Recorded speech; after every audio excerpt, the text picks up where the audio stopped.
어느 성에 큰 부자가 살고 있습니다. 그는 성주입니다. 얼마나 큰 부자인지 부리는 종들이 아주 많습니다. 종들이 모여 사는 부락이 이곳저곳 여러 곳입니다. 땅이 얼마나 넓은지 가늠할 수조차 없습니다. 그 넓은 땅에는 높은 산도 있고 골짜기도 있고 흐르는 강물도 있고 또한 넓은 들판도 있어서 들판에서는 농사를 짓는 사람들이 많이 살고 있습니다. 끝이 보이지 않는 그 들판 끝자락에는 바다가 또한 자리를 잡고 있습니다.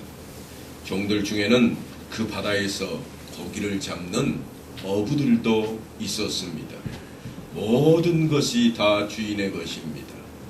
그런데 놀랍게도 그 주인은 큰 부자임에도 불구하고 종들에게 모든 것을 다 맡겨놓고 간섭하는 법이 없습니다. 사람들은 시집도 가고 장가도 들면서 마치 자기가 주인인 것처럼 그렇게 삶을 살아가기 시작했습니다. 단 하나 이상한 것은 주인이 마을마다 큰 창고를 하나씩 지어놓고 그곳에 자기가 마음이 닿는 대로 주인을 위해서 공개할 때로는 귀중한 보물들, 때로는 그들이 농사 지은 것 중에 일부를 가져다 놓게 했습니다. 그것마저도 사람들 마음대로 정하게 했습니다. 주인은 종종 그 창고에 들려서 종들이 그곳에 가져다 놓은 곡식과 때로는 진귀한 물건들을 가져가곤 했습니다. 한 번도 종들에게 이것을 가져오라, 얼마만큼 가져오라 명하지 않았고 그저 종들이 가져온 소득의 일부와 진귀한 보물을 말없이 가져갔습니다. 누구는 더 많으니까 더 많이 내어놓으라, 누구는 적으니 면제하겠다 이런 말도 아무 것이 없었습니다.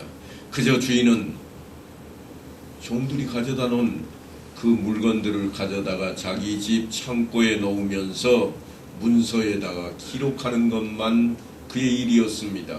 아무개 몇 월 며칠 무엇을 가져다 놓다 하는 것이 전부였습니다.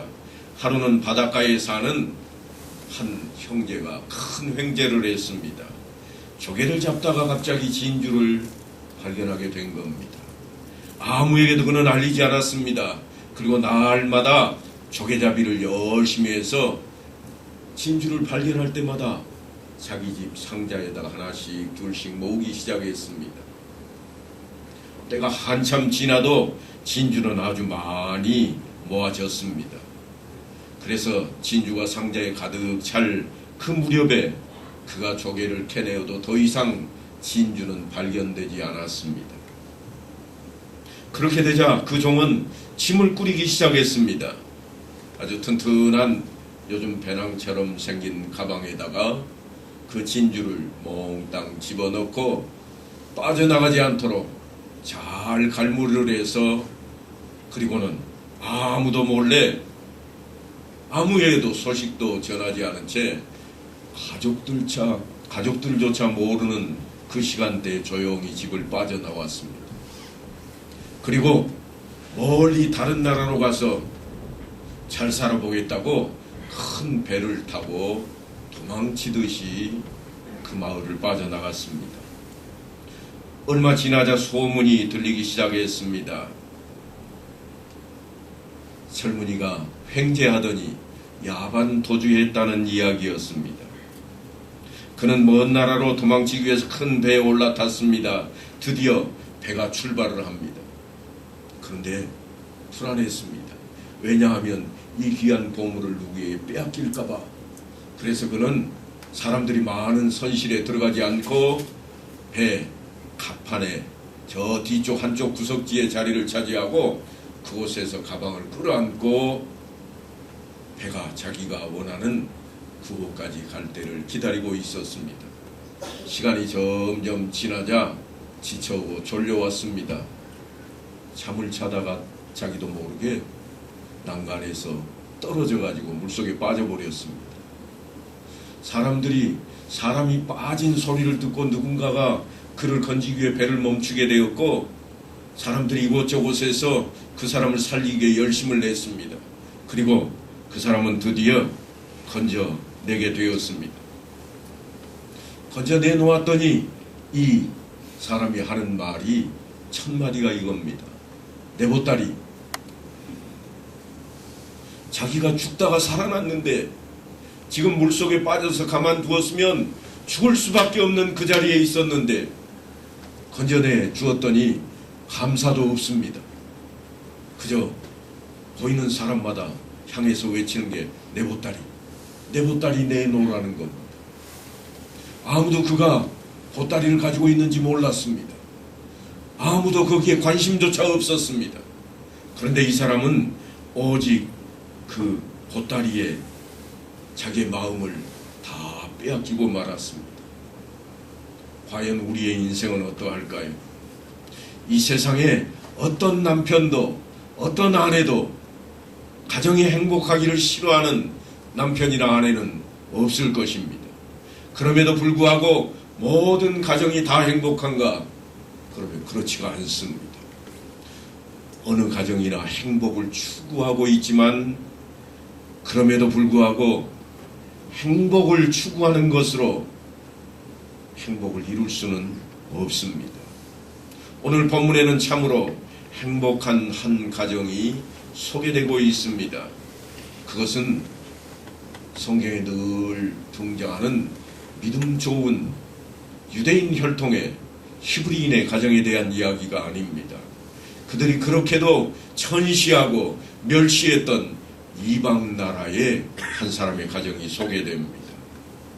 이방인인 고넬료 가정이 바로 그 가정인데 그 가정은 행복한 가정을 세운 그러한 사람으로 오늘 성경이 소개를 하고 있습니다.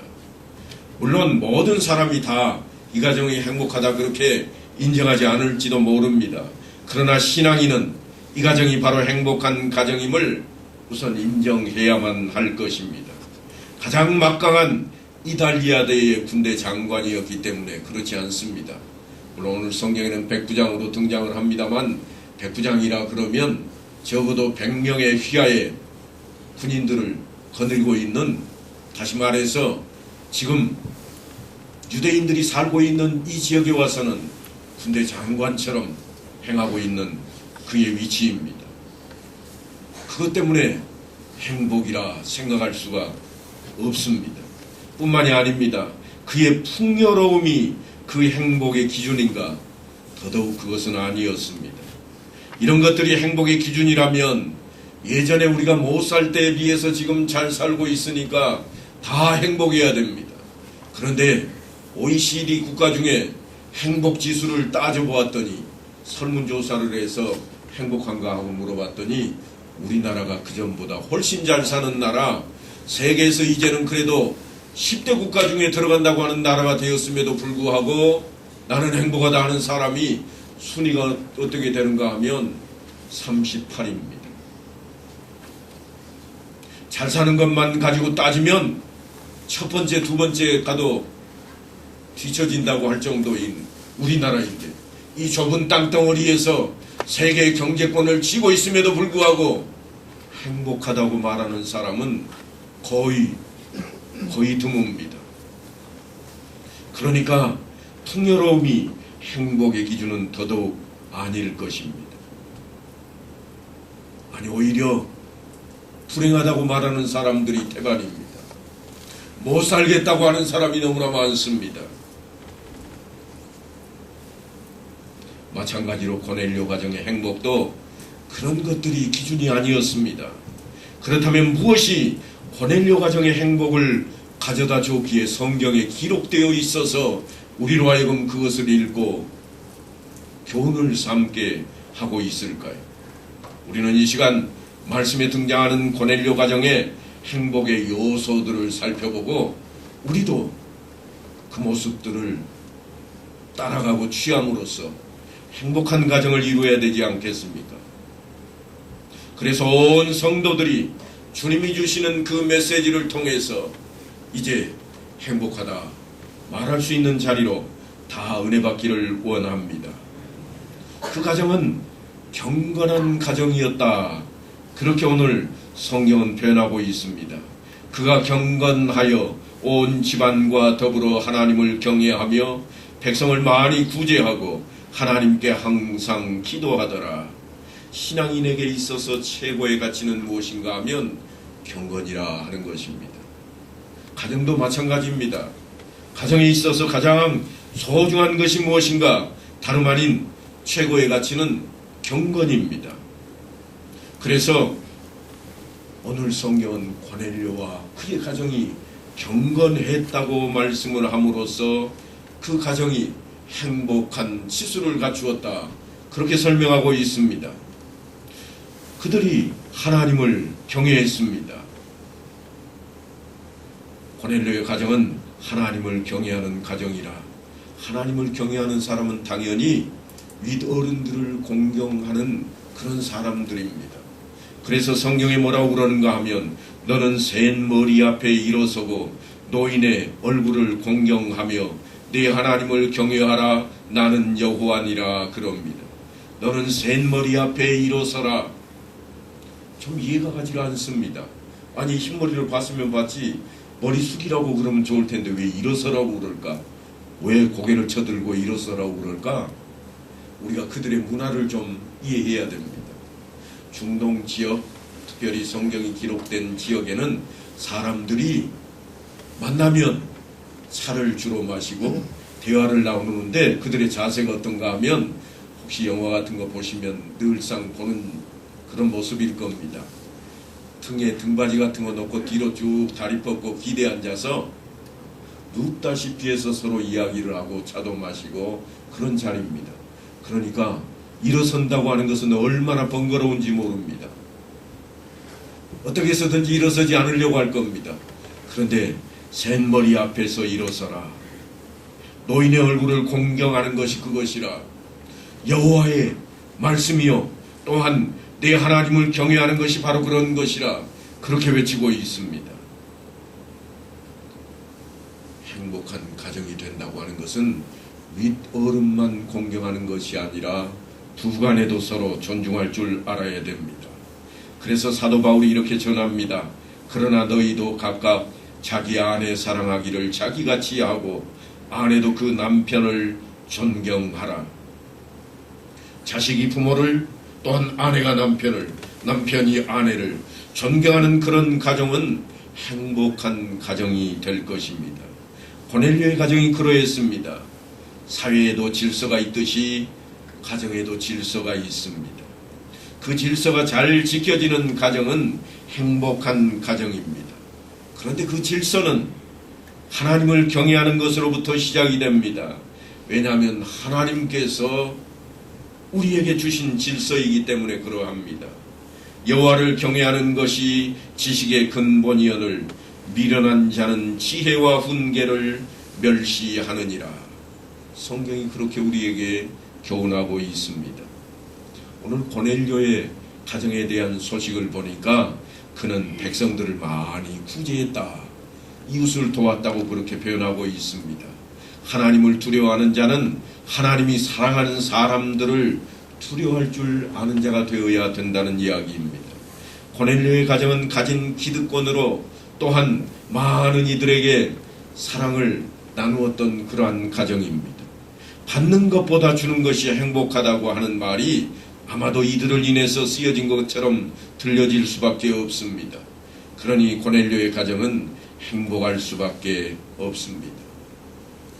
이웃을 돌아보는 그 사랑이 부모 사랑과 밀접한 관계가 있기에 성경은 또한 그렇게 이야기합니다. 내 부모를 공경하라. 내 이웃을 내 몸과 같이 사랑하라. 하나님을 사랑하는 말씀 이외에 사람들을 향한 이야기를 할 때에는 먼저 부모를 이야기하고 그 다음에 이어서 이웃을 이야기하고 있습니다. 그렇게 주님께서도 부모 사랑과 이웃 사랑에 대한 명령을 우리에게 주고 있습니다. 무슨 말씀인가 하면 서로 상관의 관계가 있고 질서에 대한 이야기라고 하는 것입니다. 그래서 고넬료의 가정은 하나님께만 예배를 드리는 그런 가정이었음에도 불구하고 또한 이웃에 대해서도 섬김을 다하는 그런 가정이었습니다. 고넬료는 주둔군의 장교였습니다. 하지만 통치하에 있던 유다 백성에게 선행을 다한 인물 가운데 하나입니다. 그런 행위는 하나님을 경외하는 데서부터 비롯되었다. 성경 그렇게 기록해 놓고 있습니다. 그가 어떤 모습을 취했기에 그랬는가? 하나님께 항상 기도하는 마음으로 다가섰습니다. 그는 기도의 사람이었습니다. 주둔군 장교가 주둔지 원주민의 종교를 갖는다고 하는 것은 사실 쉬운 일이 아닙니다. 그러나 그는 하나님을 믿었고 원주민들이 하는 대로 시간을 정하여 놓고 하루에 3차례씩이나 기도하는 일에 열성을 다했습니다. 백성을 많이 구제하고 하나님께 항상 기도하더니 하루는 제9시쯤 되어 환상 중에 밝히 보았다 그랬습니다. 고넬료는 기도하다가 베드로를 청하라고 하는 하나님의 음성을 듣게 되었습니다.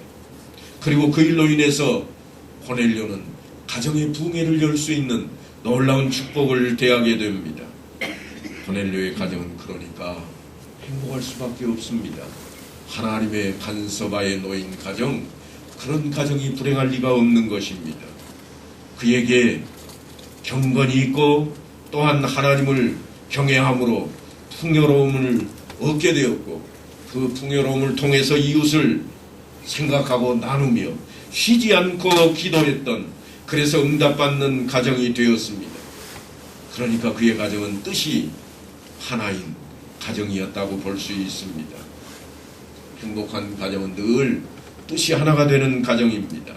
온 가족이 한 뜻을 품어야 됩니다. 그런 가정이 다름 아닌 고넬료의 가정이었습니다. 고넬료만 경건한 게 아니었습니다.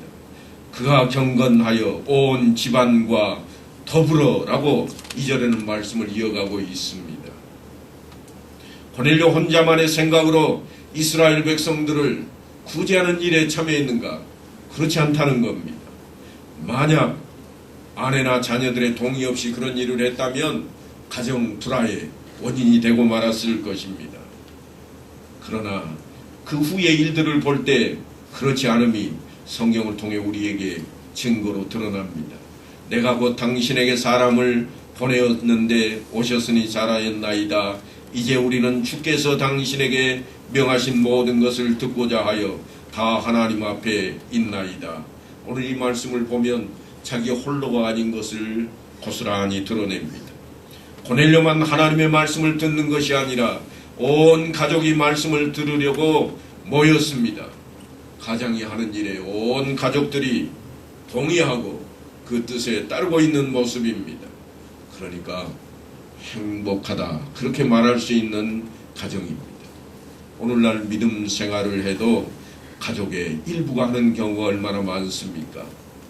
한편에서는 예배를 드리는데 다른 쪽에서는 그저 쾌락에 빠져 있는 그런 경우들도 있고, 장례식을 치러도 한쪽에서는 찬송을 부르는데 다른 쪽에서는 시신 앞에 절을 하고 또한 자신들의 쾌락을 누리는 그런 자리들도 우리가 흔히 대할 수가 있습니다.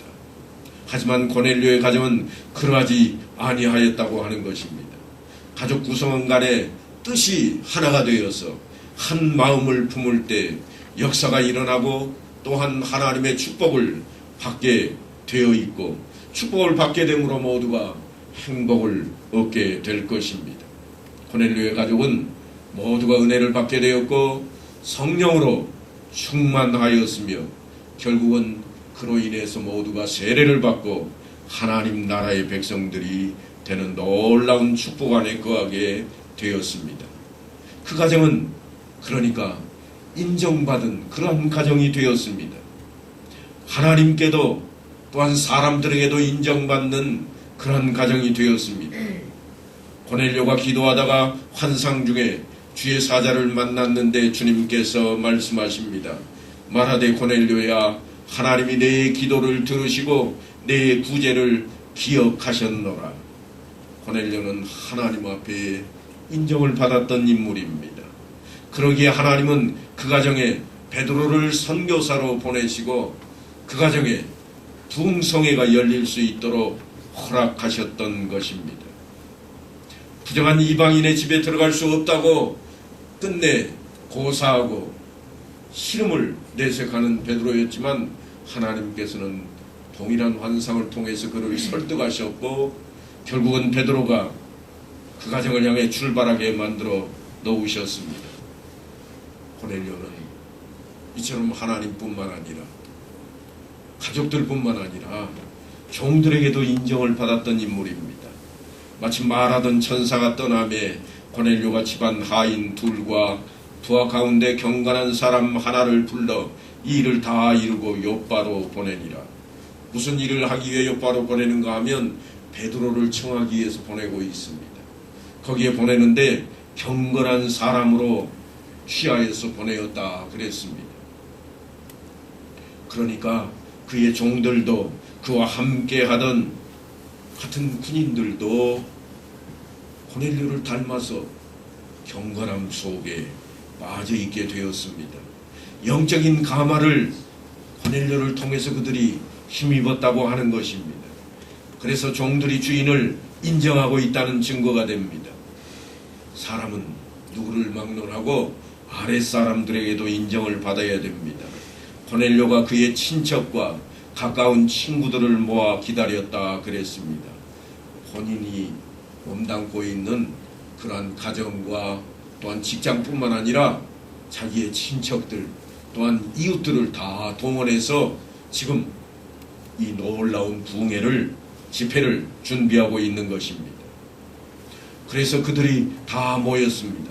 마침 베드로가 들어올 때에 고넬료가 맞아 발 앞에 엎드려 절하니 베드로가 일으켜 이르되 일어서라 나도 사람이라.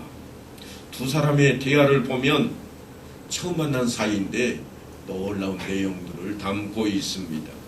마치 베드로는 하나님을 만나는 것인 양 엎드려 있는 고넬료를 대하게 됩니다. 그리고 고넬료를 향해서 야 나도 동일한 사람이야. 나도 너와 동일한 성정의 사람이니 빨리 일어서라. 그렇게 이야기했고 고넬료는 또한 그를 예우하기를 마치 하나님 앞에 서 있는 것처럼 그렇게 예우를 다하고 있습니다. 이르되 유대인으로서 이방인과 교제하며 가까이 하는 것이 법인 줄은 너희도 알거니와. 지금 베드로는 자기 자신이 이곳에까지 왔지만 지금 위법을 하고 있노라고 생각하고 있습니다. 내가 법을 어기고 여기까지 온 거 너희도 알잖아. 하지만 하나님께서 내게 지시하셔서 아무도 속되다 하거나 깨끗하지 않다 하지 말라 하시기로 구름을 사양하지 아니하고 왔노라. 하나님께서 내 고집을 꺾으셨다. 그래서 왔는데 그래서 무슨 이야기를 하고 있는가 하면 너 무슨 일로 나 불렀니? 내가 왜 이곳에까지 오게 됐을까? 그것도 억지로. 지금 그런 이야기입니다. 이에 고넬료가 그간의 사정을 이야기합니다. 내가 나흘 전 이맘때까지 내 집에서 제9시 기도를 하는데 갑자기 한 사람이 빛난 옷을 입고 내 앞에 서서 말하되 고넬료야 하나님이 내 기도를 들으시고 내 구제를 기억하셨으니 사람을 요바에 보내어 베드로라는 시몬을 청하라. 그가 바닷가 무두장이 시몬의 집에 유숙하느니라 하시기로 내가 곧 당신에게 사람을 보내었는데 오셨으니 잘하였나이다. 베드로도 고넬료도 사실은 성령에 의해서 지금 이끌려서 이 일을 하고 있습니다.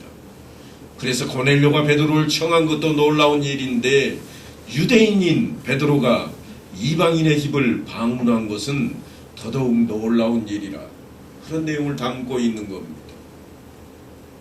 이제 우리는 주께서 당신에게 명하신 모든 것을 듣고자 하여 다 하나님 앞에 있나이다.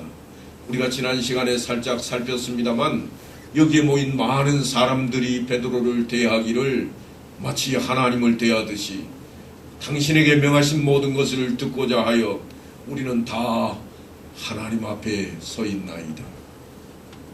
당신의 말은 아무것도 아니라는 것처럼 들려질지 모르겠습니다만 오히려 당신의 입에서 나오는 말은 모든 것을 다 우리가 하나님의 말씀으로 듣고 하나님의 명령으로 알고 우리가 따르겠나이다. 순응하겠다고 나서고 있는 자리입니다.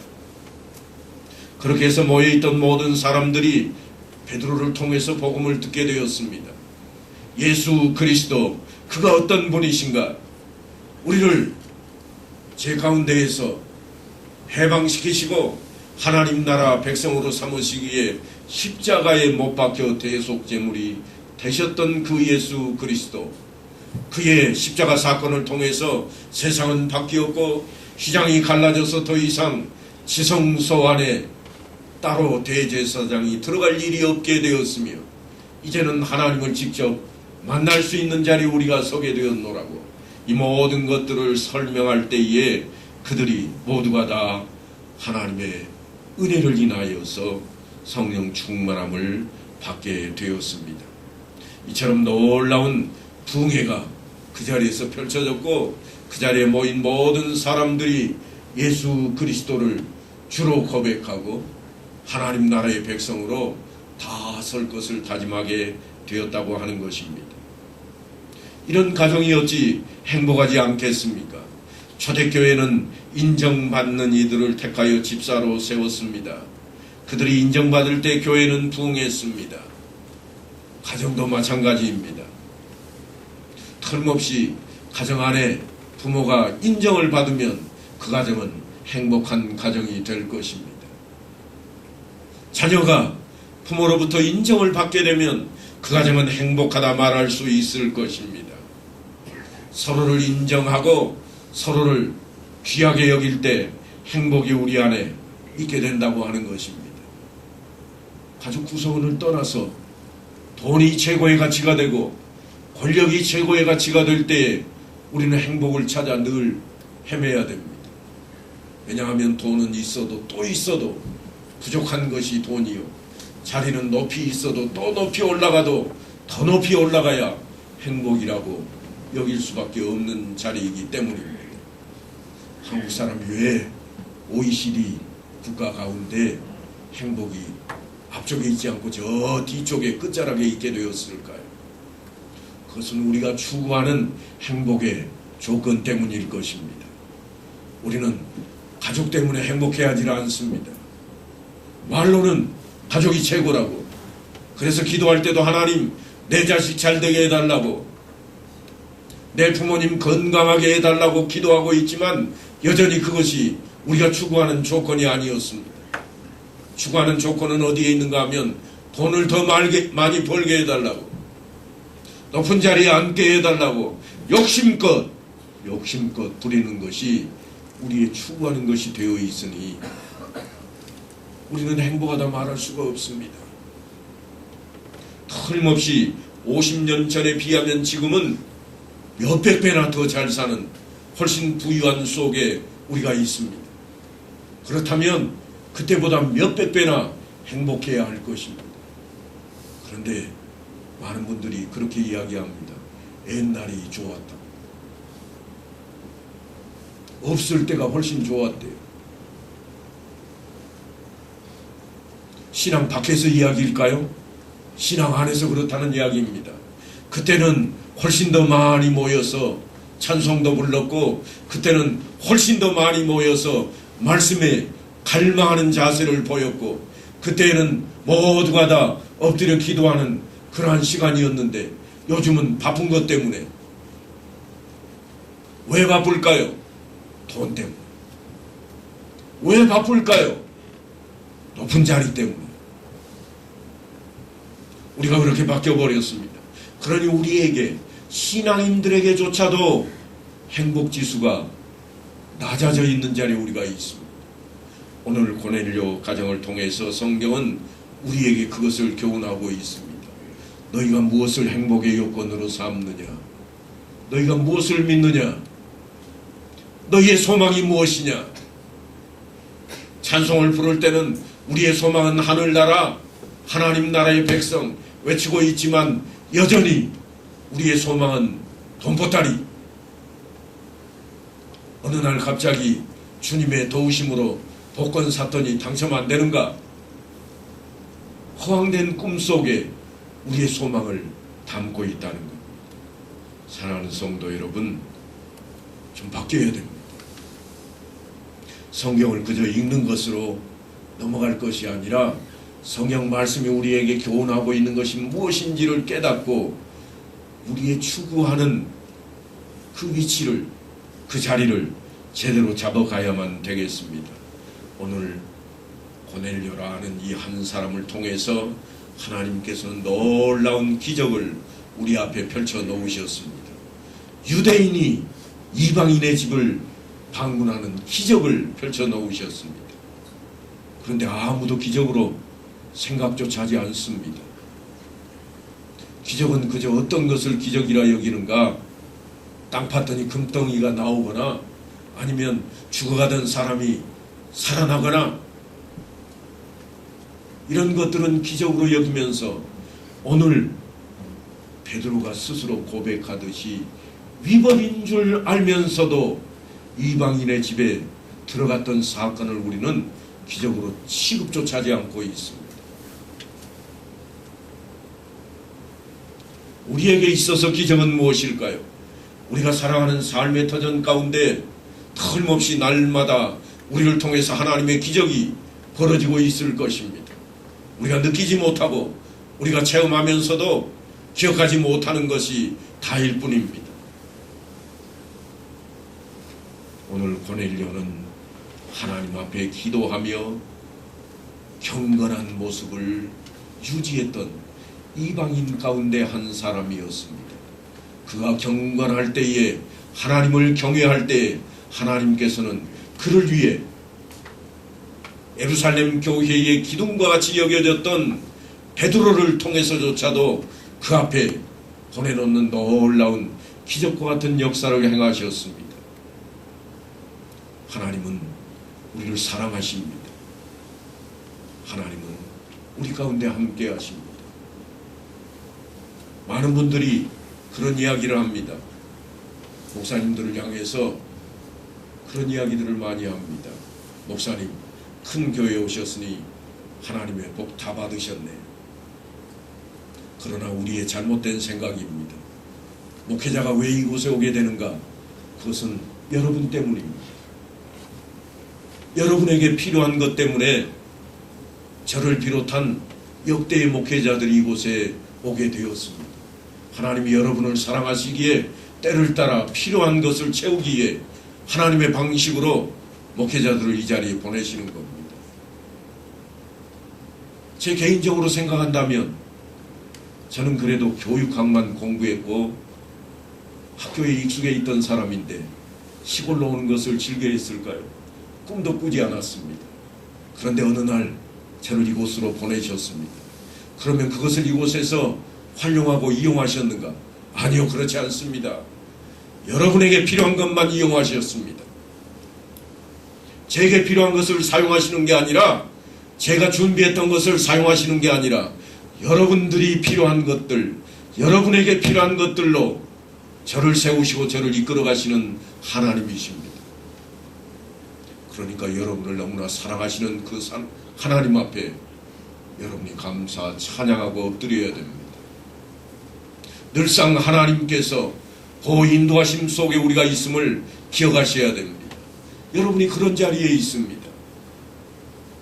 여러분을 위해서라면 목회자 하나쯤은 갈아치우고서라도 하나님의 뜻을 이루고 마시는 그 하나님 앞에 여러분이 있습니다.